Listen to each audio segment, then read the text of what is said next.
Popcorn Talk. We talk movies. Hey guys, it's Kanika Lal. Thank you so much for tuning into the Popcorn Talk, where we talk movies.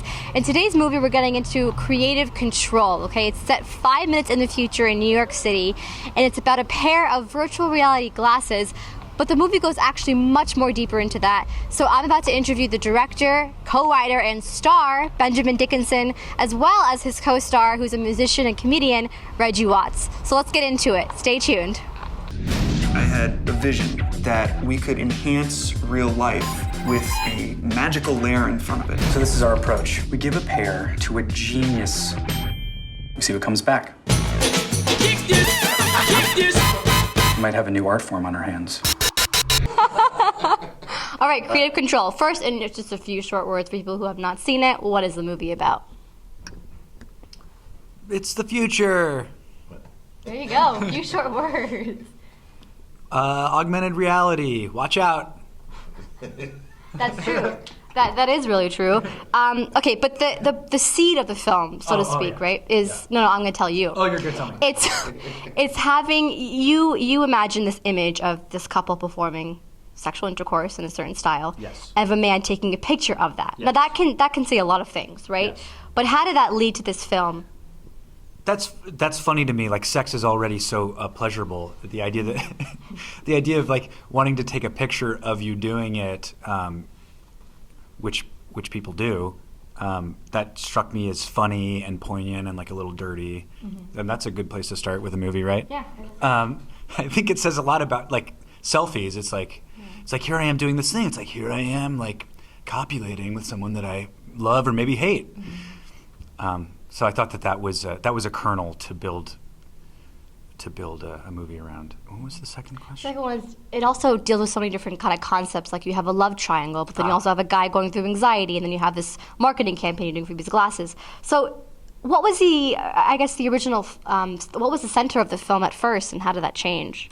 The film began with the relationship, mm-hmm. with the couple relationship, and trying to negotiate a relationship in this highly connected world. And then once the augmented reality virtual girlfriend, that was a very small part of the plot at the beginning. But the movie wanted to be a certain way, and so it kind of shifted in that direction. And unfortunately, or just, I think the relationship got a little bit marginalized by that. But, a movie is not an essay or a book. Mm-hmm. So it has to be, if it's too A, B, it becomes, I found that became tiresome. And even in the editing process, the movie just inclined towards that story of the digital girlfriend. Mm-hmm. And so, yeah, that's what it became. And also you chose Brooklyn as a location, as one of the main subjects. It's obviously kind of the center of technology, of advertising, but why not Silicon Valley or somewhere else in California? What was the charm of Brooklyn? And also, I think you guys both even like New York better than LA, or if I were to speak, and why? Well, Brooklyn's just a lot closer to where I live because I live there. Okay. And so did Reggie. Well, that's convenient at then. the time. Mm-hmm. Reggie lives in LA now, but he lived in Brooklyn then. And that's the reason. I just know it. You just know it. I know Brooklyn. I know, and it was easy for me to satirize because I live there. And you and Reggie have worked together in the past multiple times. I'm sure you guys are working together in the future. You guys work really well together. What is You're done. What is it about each other that helps you creatively and professionally? The fact that you don't have to write lines for Reggie too is obviously helpful. Yeah. Talking to the popcorn, Reggie. Yeah. No. So delicious. Yeah. I mean, I enjoy working with Ben because he understands how I like to work, and he's great at creating a great environment and giving enough things for me to grab onto. So makes it very easy. That's exactly how I like to work. So it's great to be a part of something, and then suddenly it's like it turns out to be really great. And I'm like, oh, cool. That was exactly how I'd like to create things. And everything in life is so mapped out, right? Like, we all have a plan. You all have to follow this thing. But you're so off the beaten path. You just improvise as you wish. I mean, have you always been that way? And do you think it's important for more people to kind of embrace that mindset? Because it's a lot harder and challenging than what you think. But you make it look so easy. So. Good question. Yeah, I mean, I think that there's a certain amount of improvisation that anybody could use in their life. I think specifically when you're talking about actors or performers, I think it's good to be able to adapt to a situation if it's going into chaos, to be able to use that chaos to relish the thought of something going wrong, as opposed to freaking out and comparing it to your plan and seeing how distant your plan is crumbling in the rearview mirror. And I certainly admire people that are able to create things and go with the plan. I mean, there's something beautiful about that. For me, I just prefer to know the least amount of information, and then when I show up, I'll learn in that moment what I'm supposed to do, and that keeps it fresh for me. And I think it's good for the person that wants to work with me as well. I think they get the result that they want. Yeah, definitely. And speaking, of course, of creating things, I want to just touch upon the technology of this movie, as well as just virtual reality itself. It's becoming so mainstream. In my opinion, I think it's really scary and dangerous. But how do you think virtual reality do you think it will both help or hinder human consciousness or subconsciousness? Because I feel like you're manifesting something while you're creating this alternate, which is what you did in the movie. You created this ideal girlfriend of yours. So do you think now that it's becoming so mainstream, humans will unlock something in their mind that they always wanted, and it's going to help, or do you think it's going to hinder a lot? It's going to do both. And it's all going to be up to us how we use it. Handle it. I mean, it really depends which way you want to look at it. I will say that if we leave it to large corporations to determine how the technology is going to be in our lives, then that will result in a world. If we don't make sure the technology is good for us as human mammals, then that's going to be sad for us. But if we make an effort to make sure it's good for us as human mammals, then it will help us. So.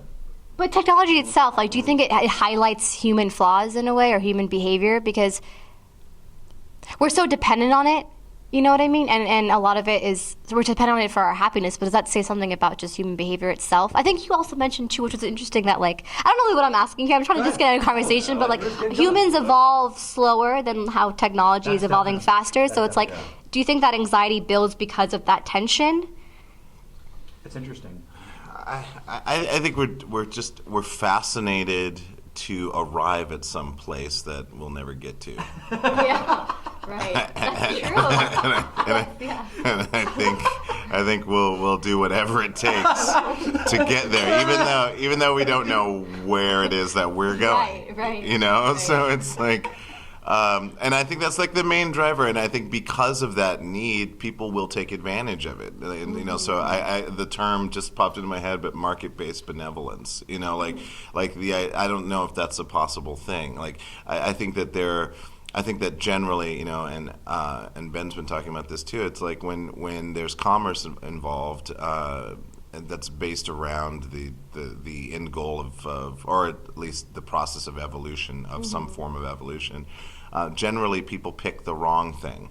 They tend to cripple things just enough that it doesn't quite allow us to live in the magic of its full potential, so that we have to wait for the next iteration.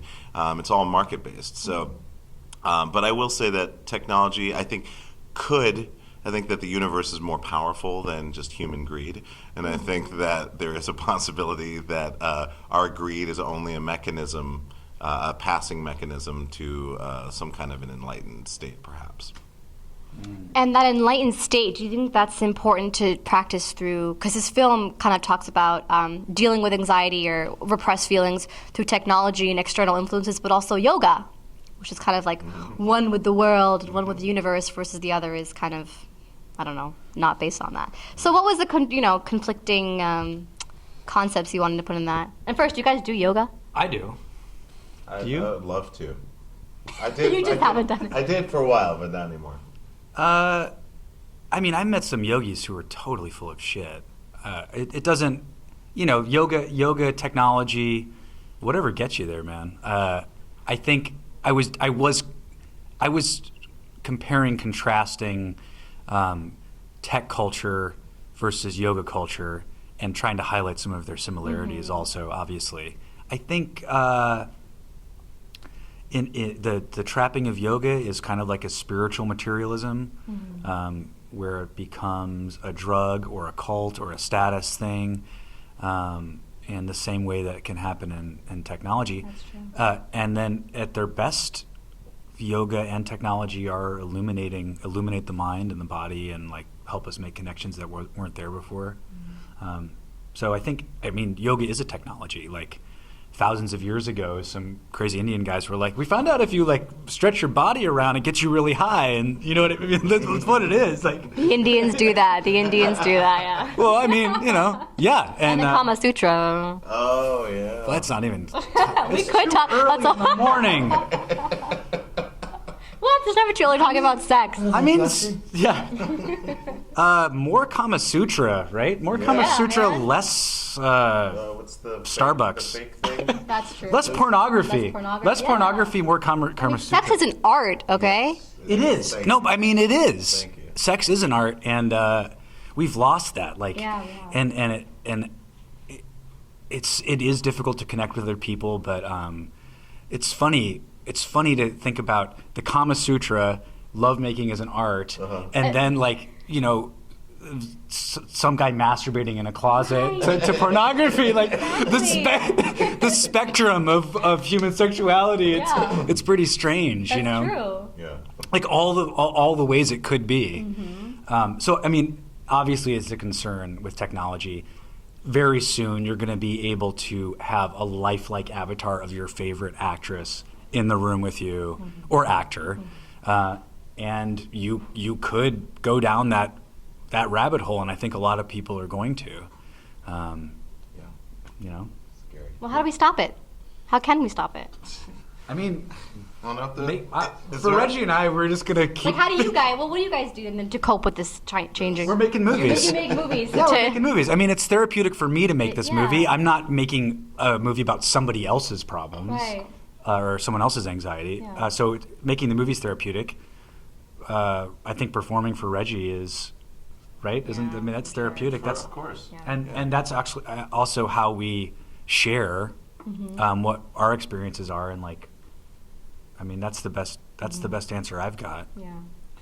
Start a conversation. Like I think start a conversation. Exactly. Yeah. I mean that's really it. It's just as long as people are talking about interesting things and things that are at least making them uncomfortable, but feel like they're safe to talk about uncomfortable things, and which art does really well because people experience something together collectively, hopefully, and then after they've experienced the art, they can kind of safely talk about it because they realize it's art, and art has many, many ways of interpreting itself or people interpreting it, and that's what art does best. It's a kind of a neutral, safe environment for people to talk about things. Right. And I think as an artist, I feel like that's the most effective device that I know of, which also happens to coincide with what makes me feel really great.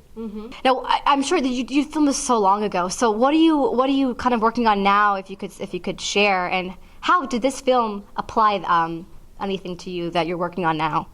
Well, I mean, making a film, like as you say, takes a couple years, and by the time that you finish shooting the film, you've already leveled up because you just did it. So, I mean, just having made the film, I'm like, oh, well, next time I'm going to do it better, Are hopefully. you going to act in it, you think, again? I don't think so. Okay. It's too much. Difficult. Maybe like a little bit role. No, I Hitchcock it. yeah. No, it's too much. Yeah, It's too much. Are you guys working on anything together in the future? We're gonna do it. Can I say this now? Yeah, You've been announcing it, so I figure. it's official. Is it official? Yeah, I think it's official. Yeah. Reggie's got his new special coming out. We're gonna do for Netflix. Yeah, Netflix. No way! Yeah. What is it?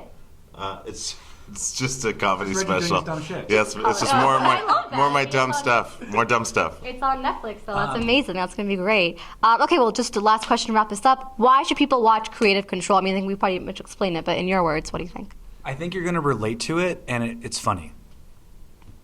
And Reggie's in it too. And Reggie's in it. I No, but seriously, I really think people are gonna relate to the movie. It is an art house film in a way, but it's not heavy. It's not like heavy in that way.